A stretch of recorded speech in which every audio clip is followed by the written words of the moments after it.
his ideas. Similarly, his life is almost similar. Socrates' life is also almost similar. How and all we'll discuss. Now, with respect to Socrates, you have discussed the conditions. So Socrates was fighting those conditions. He was fighting ochlocracy. He was fighting the sophistry, etc. What does he do? First thing is he goes from place to place. He invents his own method. The method is called dialogic method. See, he wanted to find truth. He wanted to know what exactly is the truth. For that, he was not like, I will tell you the truth. He never used to do that. He would go out to people, he would discuss with them. And when I said discuss, there was a proper method. He would put a question. Suppose, what is justice? Just for an example. Now he would ask the person, what is justice? That person would reply, a counter question, then counter reply. The discussion would go on with many characters. Now finally he would come to a conclusion. This is called dialogic method. This is a very important method because this method is used by many other thinkers later. Plato particularly uses this idea. It's called dialectic method. It is conversing with people. Because what will happen if you don't speak or if you don't discuss? It is your opinion. Only you are discussing with yourself. Yes? Yes or no? If you are discussing with others, only contrary opinions come and the truth emerges out of that. But he is credited with that particular method. Is that fine? Now, what is his theory? What is his view on ethic? He says one statement. The statement is important. He says knowledge is virtue. This is the statement he gives. Suppose the statement is given, what does it mean? So knowledge is virtue means knowledge is equal to virtue. I'm just paraphrasing statements. If you are knowledgeable, you are virtuous. Virtue here means moral. So what he says is, if you know things, you will be moral. Is that clear? So if I go further and derive something else, what he says is, if you are ignorant, then you will be immoral. That is the meaning of virtue is knowledge. So what he is saying is, to put it in layman's perspective, he's saying that if you acquire knowledge and if you do away with ignorance, automatically you will become moral. That was his idea. So this entire school is called moral intellectualism.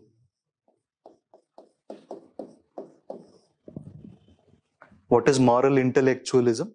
Moral intellectualism means if you have to be moral, you have to be intellectual. If you have to be moral, you have to be knowledgeable. Now, how true, how incorrect it is, that all we'll discuss. The discussion part is different, but at least that is what he says. And then he makes a very important statement. See, truth you can never reach. You have to go on searching for it.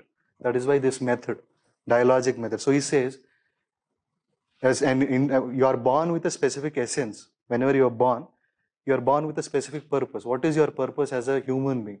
Your purpose is to search for that truth. And you have to keep on examining. So that is why he says, an unexamined life is not worth living. If you're not thinking, if you're not questioning, you better don't live. That's what is his idea. Yes, so he attaches a lot of importance for brain, for using your mind. Now, he was a towering personality, not only in terms of his views.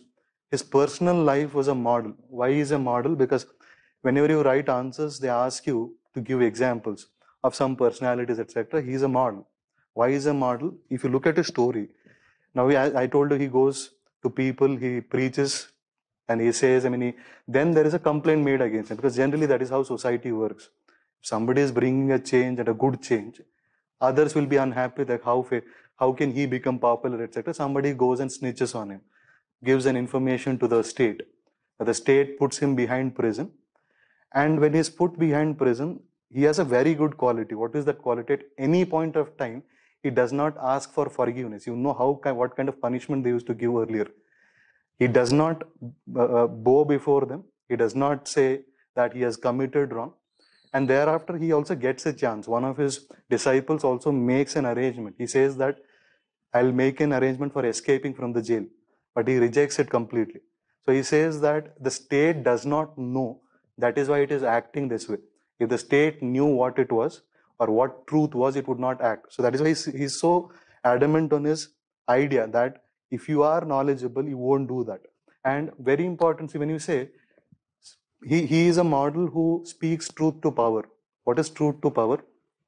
There is someone in authority, maybe in different positions of authority, speaking truth to your father, speaking truth to your boss, speaking truth to PM, very difficult. Speaking truth or asking questions to Rahul Gandhi is easy. You can do that. No, I'm not saying Rahul Gandhi is a personality. Rahul Gandhi is an opposition. Ask Amit Shah and see once. You'll get to know what is. So that is where you require guts. I mean, asking questions to silly people or people who are not in positions of power, etc. It's very easy. Ask questions to. Because yesterday I was watching the Farm NDTV I watch, because that's the only where I get at least some fair reporting. So where people were like, the farmers were asking questions, like they said this government is arrogant, etc. Now I was just looking at how it, I mean, you need a lot of guts to ask questions, otherwise you are put behind bars. You know what can be done. Yes, being an RTI activist is not easy. Yes, RTI activists, you know how many RTI activists have been killed, etc. So what I'm trying to say is, truth to people in not in positions of power, it is easy. So what I'm trying to say is, how does it become an example for all the civil servants also? It's difficult to speak truth to your higher ups. So that is where he becomes a model. Second is, a very important thing is, he is the founder of individual morality. Why is he a founder of individual morality? He says that every person should seek out his own truth. It is not state imposed truth. You are going to find your own essence. Okay.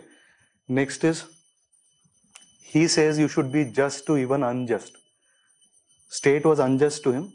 If he wanted, he could have escaped. But he says no. Why this principle is important? Because what has happened today, if we ask somebody to be moral, what they say, others are being moral or what? If others are being immoral, why should I be moral? So this is one value which he says, irrespective of whether others follow, because if everybody thinks others are unjust and I'll be unjust, there will be no justice prevailing in the society. And more importantly, integrity. Why is he a person of integrity? What is integrity? What do you understand by integrity? Integrity is to remain or to stick to your belief under difficult circumstances. These definitions are very proper. You cannot write what you think is integrity. Integrity means sticking to your own ideas irrespective of the circumstances. Yes, whatever pressure is put, irrespective of whatever pressure, you still do what you believe is right. That is integrity. And Socrates was a fine example of this, because he till the end remains committed, and he drinks poison. Hemlock is offered to him, hemlock is poison. He drinks it, he dies. He undergoes the punishment. And this is where he remains a consistent personality. Now, as far as his ideas, implication or application today, virtue, what he said, virtue is knowledge, or knowledge is virtue, is what he says. Now, what he is saying, if you know ethics, you can be ethical, is what he is trying to say. Now, is the same principle being applied in civil services? Why paper 4 is given to you? They are thinking that if you know something about ethics, some sort of ethics you'll follow. The entire the motivation or the motto of the motivation behind introducing this paper is that idea only, moral intellectualism. So if you know something about ethics, at least some sort of ethics will prevail in the civil services. Second is, his views on education are very pertinent, because see, you might say, many people might say many things like, ignorance can be do better things. There are things like that, but education has a very powerful value. I'm not talking about the education of today, like, getting degrees. How do you get degrees? You know very well. A qualified person is different and an educated person is different. Qualification, you get a lot many qualifications. You talk about education. Education is one which changes your personality, and he is the first person to emphasize on the importance of education. Now, you can apply it to anything. Education of politicians, education of civil services, etc. He is the first person to emphasize on that. Next is integrity, truth to power, we have already discussed. But there is a criticism. Criticism is what? There are two criticisms of it, two aspects of that. education always does not make you value laden. There is a phenomenon called educated criminals. You know, educated criminals? They are sharp enough in terms of committing a crime also. Yes? So that is not valid. I mean, what Socrates says is not always true. You find people who are educated, but you find that they are unethical also. Second thing is, there is one more thing. Even ignorant people can be ethical, yes or no? Someone who is not qualified, isn't he ethical? Suppose you take a rickshaw puller who is not educated. Doesn't he have empathy in him? He has empathy, no? So this school, there are many people who support this school also. They say ethics does not come from here. Ethics comes from heart. So Hinduism is one religion which believes that if you have right heart, good heart, you will do good. Christianity also says the same thing. Is that clear? And in Western thinkers, there is David Hume, who says that no, ethics does not come from brain and all. It is emotion. It comes from emotion. Okay. So this is quite contrary to what Socrates. Yes, Socrates does have a use value, but at the same time, there are problems with that. Is that clear? So they might just ask you moral intellectualism. Write a short note on moral intellectualism.